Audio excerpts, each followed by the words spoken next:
Ce qu'on avait remarqué en test, mais pas à ce point-là. Donc ici, j'ai fait encore tête à queue en accélération et on change le différentiel arrière, on change la boîte de vitesse. Au classement de la première journée, Freddy Loax est en tête. 9 secondes devant Henrik Lundgaard, 15 secondes devant Patrick Neyers. David Loax est 4e, Chris Prinsen 5e et 1er d'Euromotrice, Marc Duet 6e devant Rocco Tonissen et Renaud Verreit 2e d'Euromotrice.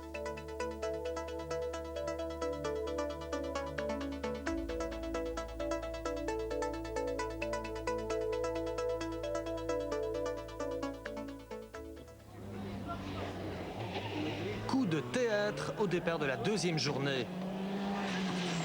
Marc Duet se retrouve sans direction assistée. Le bras de fer commence.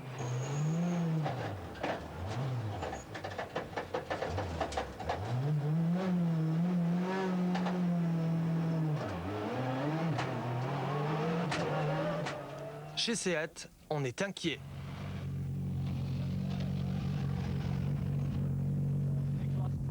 Après 3 km. Sans direction assistée, toute la spéciale après 3 km, c'était impossible. Je ne sais pas comment il a fait pour arriver. Je cherche Jean-Claude Van Damme.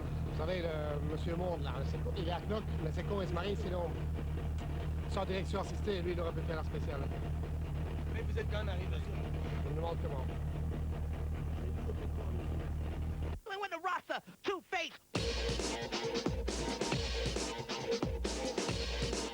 Ce problème de direction assistée, vous l'aviez déjà rencontré en championnat du monde?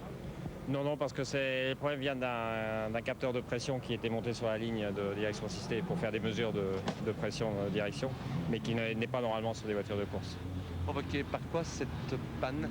Vibration, je suppose, vibration et capteur, comme la pression passe par le capteur pour la mesurer. Marc repart, mais dans la spéciale suivante, il devra définitivement jeter le gant, pont arrière cassé. Il ne reste plus que 2 Seat en course.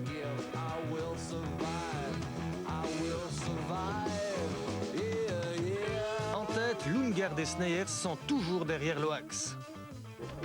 Mais Freddy profite de la première longue spéciale de la journée pour décoller.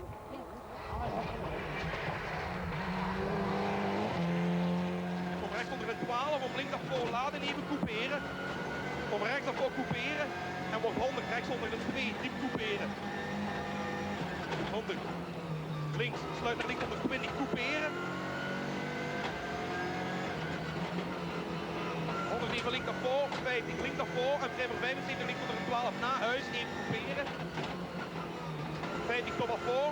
150 kruispunt, 75 rechts onder 20, couperen. Vous aimez ces longues spéciales comme en championnat du monde? Oui, c'est peut-être peu normal pour nous parce qu'on est quand même habitué de faire de longues spéciales. Mais faire de longues spéciales en Belgique, c'est quand même un peu différent. Et die était comment? Pour l'attaque. Henrik Lundgaard est relégué à 31 secondes. We went straight in the braking, so we had to go on the field and back again, so we lost 25 seconds to Freddy. Patrick Sneyers s'est repoussé à 38 secondes. Ah, c'est un peu logique, non? Il a une voiture d'usine. Moi, j'ai eu quelques problèmes avec les freins, mais en tout cas, je ne peux pas aller plus vite. La course est passionnante, mais il manque quelqu'un. C'est Gabi Goudezon, transformé en spectateur, le cœur gros. Il regarde ses petits camarades en parfaite sécurité. Gabi, on le voit, la sécurité à Ypres, terrible. Ouais, je dois dire, pour Ypres, chapeau pour les organisateurs. Comme ils n'ont pas un budget comme les autres années, vraiment sur la sécurité, ils ont vraiment fait le maximum. Je crois qu'ils ont même, avec moins d'argent, qu'ils ont fait encore plus cette année que les autres années. Et ici maintenant à Ypres, il y a 3 commissaires qui sont venus ici pour contrôler le rallye, éventuellement dans l'avenir pour le championnat du monde. Et j'ai déjà parlé avec Frans Tevlin, ils ont déjà dit au sujet de la sécurité, vous êtes super. En groupe N, Chris Van Hunzel ne peut suivre le rythme impressionnant de la Mitsubishi officielle de Larry Coles. Mais dans la dernière spéciale du jour, le jeune Verviétois sort de la route. Mais le sentiment général, c'est que vous avez fait une petite faute, mais avant ça, une course remarquable. Vous avez impressionné. Ben oui, je suis content que vous me le dites aussi. On a fait des très bons temps. Je crois même qu'on a fait quasi tous les scratchs sauf dans la deuxième spéciale. On a fait une petite erreur, c'est vrai, mais d'un côté, il faut un peu voir le côté positif des choses. On nous a donné une toute bonne voiture et pour une course, donc on ne joue pas de championnat. Et le but, c'était de faire le mieux possible avec la voiture et on a quand même on a fait des tout bons temps. Larry Cole cède le leadership du groupe N à Peter Choon. En d'Euromotrice, Chris Prinsen et sa Renault Maxi Mégane accentuent encore leur avance.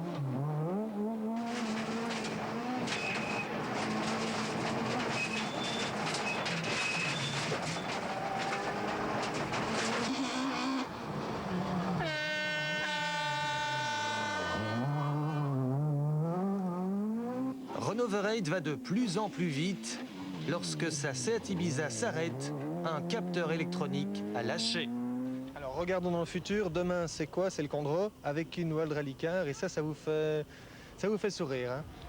Ben, ça me fait sourire parce que bon, on a gagné le Condro l'année passée. Je crois que Seat m'a demandé de rouler avec la WRC pour de nouveau gagner le Condro. On va faire le mieux possible et je crois aussi qu'on aura plus le temps de se préparer, de faire des essais avant et on va tout faire en tout cas pour être vraiment dans le coup et gagner le rallye du Condro. Heureusement, Laurent Verhoustraat sur la dernière Seat s'empare de la deuxième place en Euromotrice à la force des mains. C'est toujours le problème avec les boîtes de vitesse qui sont assez dures, c'est que si on n'a pas l'habitude de rouler avec et que tout est mou, que ça se blesse petit à petit. Ça, c'est vraiment un petit bobo, mais qui est quand même désagréable et qui est invalidant pour le pilote. Ils ont mal à la nuque est excessivement sollicitée dans chaque virage. Les bras sont fort sollicités. Marc Duet vient de vivre un calvaire parce qu'il a eu une panne de direction assistée. Ses bras sont morts, pour reprendre son expression. Et je pense que nous sommes là pour l'aider et pour essayer à ce qu'il puisse récupérer le plus vite possible. Pour sa première participation à Ypres, le Marchois Xavier Busch impressionne. Il mène la classe 1600 avec sa Citroën Saxo Kit Car. Chez Citroën, on apprend que suite aux vérifications techniques effectuées après la course à Braine-le-Comte, les Saxos de Michels, Ebet et Duval étaient bel et bien conformes. Autre sujet de conversation en spécial, l'avenir de Bruno Thierry. Nous serons présents au San Remo. Et probablement que nous ferons 1 ou 2 rallyes avant pour concrétiser des choix techniques et surtout des choix pneumatiques pour préparer le San Remo. Retour à la course avec Rocco Tønnesen qui bétonne sa 6e place suite à l'abandon de Marc Duet. Sur l'autre Toyota, David Loax a 4 minutes d'avance sur le Hollandais. 3e, Patrick Sneer se rapproche à grands coups de seconde de Henrik Lundgaard.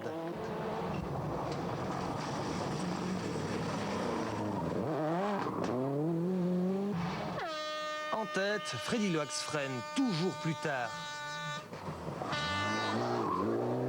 Ses vitesses de passage en courbe sont au-dessus du lot. Son avance est passée de 31 à 53 secondes.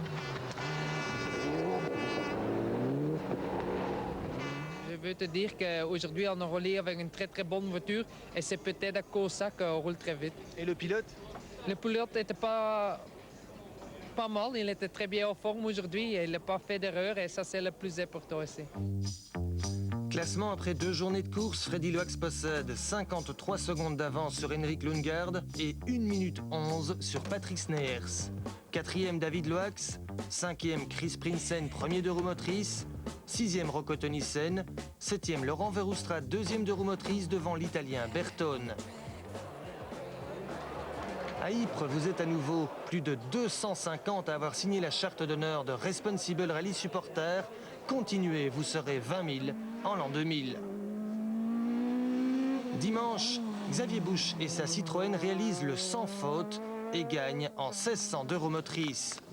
Une performance qui n'est pas passée inaperçue. Je crois que pour toute l'équipe, c'est un bon résultat et même au championnat, c'est bon. Et la victoire dans le trophée qui me qui me replace en tête de ce trophée Saxo Kit Car, qui est quand même mon but principal, je dois dire quand même. Je pense effectivement que Xavier a fait une course un sans faute, je dirais. Et terminer à la 15e place, compte tenu des circonstances, je dirais même que c'est aussi une course intelligente parce qu'il n'a jamais forcé la dose. Je crois qu'il a fait vraiment la course qu'il fallait faire et je crois qu'avec ceci, il va reprendre la tête du trophée, ce qui lui fera certainement plaisir aussi. Gerd Beaupré termine deuxième du groupe N derrière un autre Flandrien, Peter Schoen sur Mitsubishi, bien calmé et motivé par son oncle copilote Steven Vergal.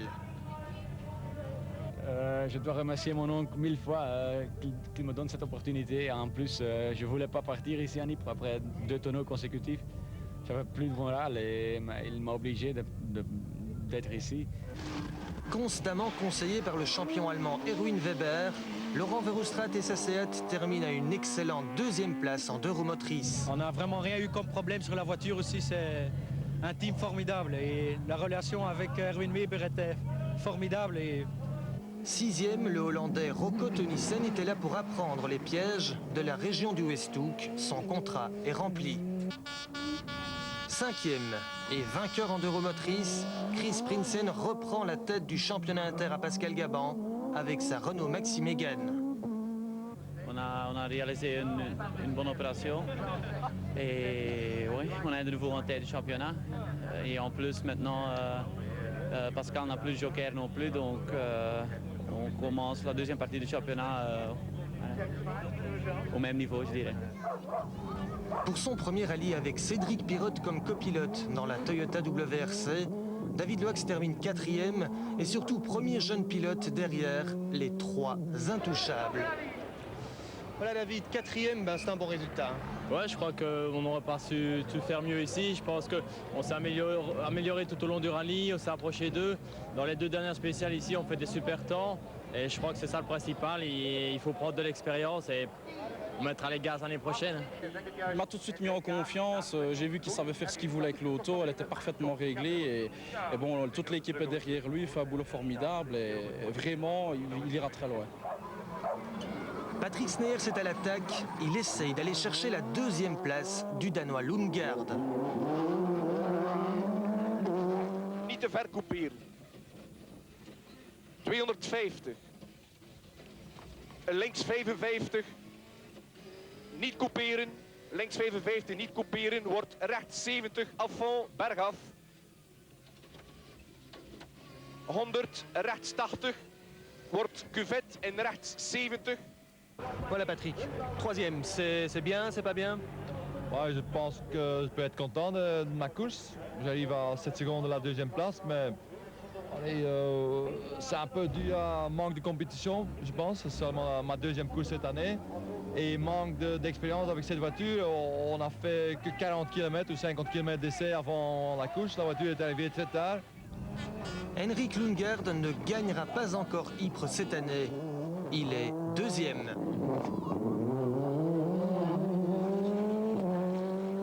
We are very satisfied with 2nd place. We came here with a quite low budget rally and I must say we did a good rally. Freddy Loax n'aura donc commis aucune faute. Il devait gagner. Il l'a fait.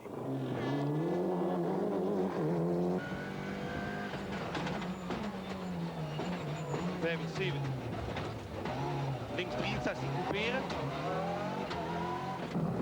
Freddy rentre dans la légende de Ypres en gagnant pour la 4e fois consécutive. Le plus difficile, c'est aujourd'hui, tu es 50 secondes avant la 2e voiture. Et à ce moment-là, tu dois rouler avec la tête. C'est peut-être plus amusant qu'hier. Là, on a attaqué très très fort et c'est toujours plus amusant. Freddy a connu un début de saison difficile. Maintenant, ça va beaucoup mieux. Vous devez aussi, vous sentir beaucoup mieux. Oui, je me sens beaucoup mieux maintenant, oui. Oui. Un moment, on avait difficile hein, quand on a fait l'accident à Kenya. Là. J'ai dit, il est dehors pour quelques courses alors. Hein. Là, ben, repris, hein. Jour de gloire pour Freddy Loax qui rencontre David Salens, lui-même auteur d'un premier podium en Formule 3000, la veille à Magny-Cours.